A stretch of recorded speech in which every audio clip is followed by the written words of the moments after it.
behind every successful woman, there's an understanding man. कुछ लोग अपनी किस्मत से जीतकर दुनिया में अपनी पहचान बना लेते हैं। उन्हीं में से एक है सुधा मूर्ति जी, एक ऐसी महिला जो अपने पति के सपनों को सच करने में सबसे बड़ा सहारा बनी। उन्होंने सिर्फ अपने परिवार का ही नहीं बल्कि पूरे देश के भविष्य बदलने में अपना योगदान दिया। आज हम बात करेंगे उनकी प्रेरणादायक कहानी जो उन्होंने अपनी हिम्मत, मेहनत और समर्पण से लिखी है। सुधा मूर्ति जी एक ऐसा नाम है जो हर किसी के दिल में अपना प्रेरणा का छाप छोड़ देती हैं। उन्होंने कभी भी अपने सपने पूरा करने में किसी भी रुकावट को अपना रुख नहीं बनाया। उन्होंने अपने पति नारायण मूर्ति जी को सबसे बड़ा बिजनेस टाइकॉन बनाने में अपना पूरा योगदान दिया, पर यह सफलता सिर्फ उनके प्यार और समर्पण का नतीजा नहीं था, बल्कि उनकी अपनी कठिनाइयों से लड़ने की ताकत थी। उन्होंने हमेशा अपने डर को अपना ताकत बनाया और अपने जीवन का हर पल में सच्चाई और ईमानदारी को अपना मार्गदर्शक बनाया। एक वक्त था जब उन्हें अपने पति के साथ काम करते हुए अपने सपने देखने का वक्त नहीं मिलता था, पर उन्होंने कभी भी अपने सपनों को छुपाया नहीं। सुधा मूर्ति जी का कहना था, जब तक आप अपने काम को दिल से नहीं करते हैं तब तक सफलता का सपना सच नहीं हो सकता है। उन्होंने ये भी कहा कि अगर आप किसी काम में ईमानदारी से लगे रहते हैं तो सफलता आपका कदम छूनेगी। ये विचार न सिर्फ एक व्यक्ति को बल्कि पूरे देश को प्रेरणा देता है।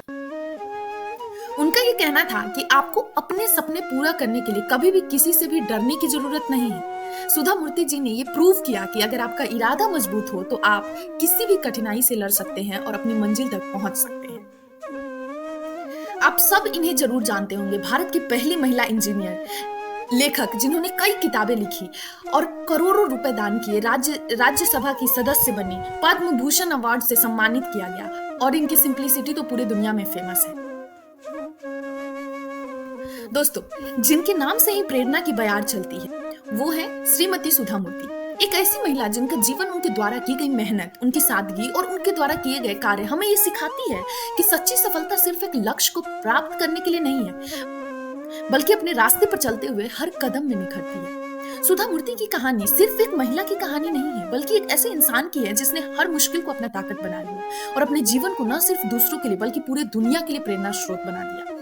आज हम बात करेंगे उनके जीवन के कुछ ऐसे अनुभव जो हमें दिखाते हैं कि कैसे सादगी, ईमानदारी और सच्चाई से भरी एक सोच हमें जीवन में बड़ी से बड़ी सफलता की ओर ले जा सकती है। तो आइए आज की इस वीडियो में जानें कि कैसे सुधा मूर्ति ने खुद को साबित किया और हमें ये सिखाया कि असल में सफलता क्या होती है। वैसे तो उनकी हजारों कहानियां हैं जो बहुत ही ज्यादा इंस्पिरेशनल है, लेकिन क्यों ना आज हम बात करें कुछ ऐसे स्टोरीज के बारे में जो उन्होंने खुद ही इंटरव्यू में शेयर किया है, जिससे कि हम लोग जानते हैं उनके हर एक स्टोरी से हमें कुछ सीखने को मिलता है और आप स्टोरी सुनने के बाद रियलाइज कीजिएगा कि सच में उनके अंदर कितनी सिंप्लिसिटी है। तो आइए शुरू करते हैं। एक बार की बात है, श्रीमती सुधा मूर्ति जी एक रेस्टोरेंट में गई और उन्हें साउथ इंडियन खाने का मन हुआ। उन्होंने रसम ऑर्डर किया, लेकिन वेटर ने गलती से अपम दे दिया। सुधा मूर्ति जी ने वेटर से पूछा, अगर किसी ने गलत आइटम ऑर्डर किया हो तो आप उसे क्या करते हैं? वेटर ने जवाब दिया, हम उसे फेंक देते हैं और नया बनाते हैं। लेकिन सुधा मूर्ति ने बिना कुछ कहे वही अपम खा लिया।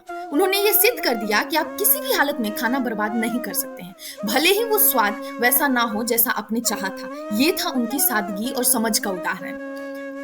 एक दूसरी स्टोरी है, जब वो छोटी थी तब एक दिन उनकी टीचर ने उन्हें क्लास मॉनिटर बनाने के लिए कहा। सुधा मूर्ति जी ने हाँ कर दी, लेकिन जब टीचर क्लास में आई तो बच्चे हंगामा कर रहे थे, सब और शोर मच रहा था और सुधा मूर्ति जी ने बच्चों को शांत करने में कोई खास मदद नहीं की, जिसके कारण उन्हें डांट भी पड़ी। अब अगले दिन टीचर ने कहा कि अब वो मॉनिटर नहीं बनेंगी, लेकिन सुधा मूर्ति जी ने हार नहीं मानी और टीचर से एक और मौका मांगा और उन्होंने वादा किया कि इस बार कोई भी बच्चा शोर नहीं करेगा। टीचर ने उन्हें एक और मौका दे दिया और सुधा मूर्ति जी ने अपना एक नया तरीका अपनाया। सुधा मूर्ति जी ने बच्चों को कहानी सुनानी शुरू कर दी और उन्होंने इतनी दिलचस्प और इंटरेस्टिंग स्टोरी सुनाई जिससे कि सभी बच्चे शांत हो गए। यही थी सुधा मूर्ति जी का रणनीति और इसी से उन्हें क्लास का लीडर बनने का अवसर मिला। अब बात करते हैं सुधा मूर्ति जी का अचीवमेंट्स के बारे में। आज सुधा मूर्ति जी के पास 20,000 किताबों की पर्सनल लाइब्रेरी है। उन्होंने इन्फोसिस फाउंडेशन के माध्यम से 600 लाइब्रेरी पूरे भारत में बनवा चुकी हैं। अब तक उन्होंने 1.5 करोड़ किताबें दान की हैं। सुधा मूर्ति जी ने खुद 150 किताबें लिखी हैं जो इंग्लिश और कन्नड़ में हैं। उनकी किताबें बेस्ट सेलर रही है, खासकर उनकी चिल्ड्रन बुक्स जो बहुत फेमस है। सुधा मूर्ति जी का जीवन इतना साधारण है कि वो सिर्फ 3 बेडरूम के घर में रहती है।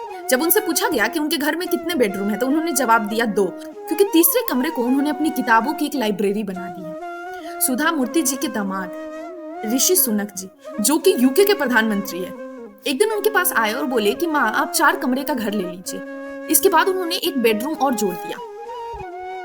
जब किसी ने उनसे पूछा कि उनके घर में कितने कमरे हैं, तो सुधा मूर्ति जी ने फिर जवाब दिया 2 कमरे के घर में रहती हूँ, क्योंकि फिर से उन्होंने एक और कमरा को लाइब्रेरी बना दिया। उन्होंने कभी भी अपना साधारणता और सादगी को नहीं छोड़ा, चाहे परिस्थितियां कैसी भी हो। सुधा मूर्ति जी की पूरी जीवन किसी भी इंस्पिरेशनल स्टोरी से कम नहीं है। अब हम बात करते हैं उनकी एजुकेशनल बैकग्राउंड के बारे में कि वो इंजीनियरिंग कैसे की। उनके इंजीनियरिंग करने की जिद कुछ अलग ही थी। 1968 में सुधा मूर्ति जी ने इंजीनियरिंग करने का निर्णय लिया, जबकि उस समय भारत में बहुत कम लड़कियां इंजीनियरिंग करती थी। उनके माता पिता ने विरोध किया और कहा कि तुमसे कौन शादी करेगा, क्योंकि लड़कियां लड़कों के साथ नहीं पढ़ती है और इंजीनियरिंग सिर्फ लड़के करते हैं। इतना ही नहीं, घर वालों को मनाने के बाद उनको प्रिंसिपल से भी विरोध हुआ। उनको एडमिशन लेने में भी काफी ज्यादा परेशानी हुई। उसके बाद अलग रेस्ट्रिक्शन और संघर्ष, जैसे कि एडमिशन के बाद प्रिंसिपल ने कैंटीन में नहीं जाने के लिए बुलाई, साड़ी में आने की शर्त लगाई। 600 बच्चों में से 599 लड़के थे और सुधा मूर्ति जी अकेली लड़की थी। लड़के उन्हें चिट्ठियां भेजते थे और उन्हें इंजीनियरिंग छोड़कर बीए करने की सलाह देते थे। पहले कभी कोई लड़की इस कॉलेज में नहीं आई थी, तो वहां लड़कियों के लिए टॉयलेट तक नहीं थे। आपको ये जानकर बेहद आश्चर्य होगा कि सुधा मूर्ति जी पूरे दिन भूखी प्यासी रहती थी ताकि टॉयलेट जाने का समय ना हो। बाद में इन्फोसिस फाउंडेशन ने 18,000 टॉयलेट्स बनाए, खासकर लड़कियों के लिए। अब हम बात करेंगे सुधा मूर्ति जी के 3 प्रमुख शौक के बारे में। हजारों किताबें पढ़ी है आज तक। फिल्में देखना, तो ऐसी फिल्में देखना पसंद करती जो उनके संस्कारों को बढ़ाती है। उन्हें साड़ी खरीदने का बहुत शौक था, फ्रीक्वेंटली साड़ी लेती थी। 2002 में सुधा मूर्ति जी काशी विश्वनाथ गई थी। जब वहां पर पवित्र गंगा में स्नान की, तो पुजारी ने उनसे कहा कि वो अपनी पसंदीदा चीजों में से कोई एक चीज को त्याग दे। आपको ये जानकर बेहद आश्चर्य होगा कि सुधा मूर्ति जी ने सोचा 3 पसंदीदा चीजें हैं, पढ़ना, फिल्में देखना और साड़ी खरीदना।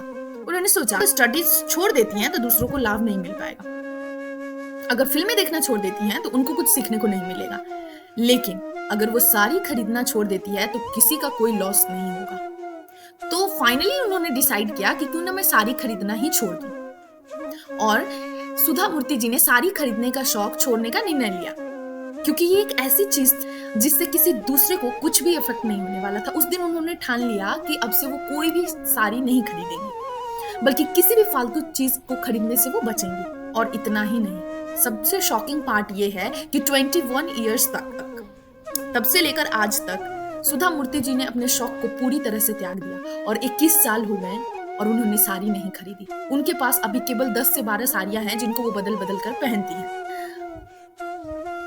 सुधा मूर्ति जी का त्याग और समर्पण हमें ये सिखाता है कि जीवन में कितनी भी बड़ी परिस्थिति क्यों ना हो, हम हर चीज हासिल कर सकते हैं। यहाँ तक सुधा मूर्ति जी की कहानी सुनने के बाद आपको ये समझ में आ गया होगा कि सच्चे त्याग से जीवन में शांति और संतुलन आता है। हमें वो नहीं चाहिए जो हम चाहते हैं, बल्कि हमें वो चाहिए जो हमें जरूरत है। जो हम छोड़ते हैं वो हमें सच्ची स्वतंत्रता और संतुष्टि देता है। सुधा मूर्ति जी ने हमें ये सिखाया कि साधारण जीवन यानी कि सिंप्लिसिटी भी अपार खुशी का कारण बन सकता है।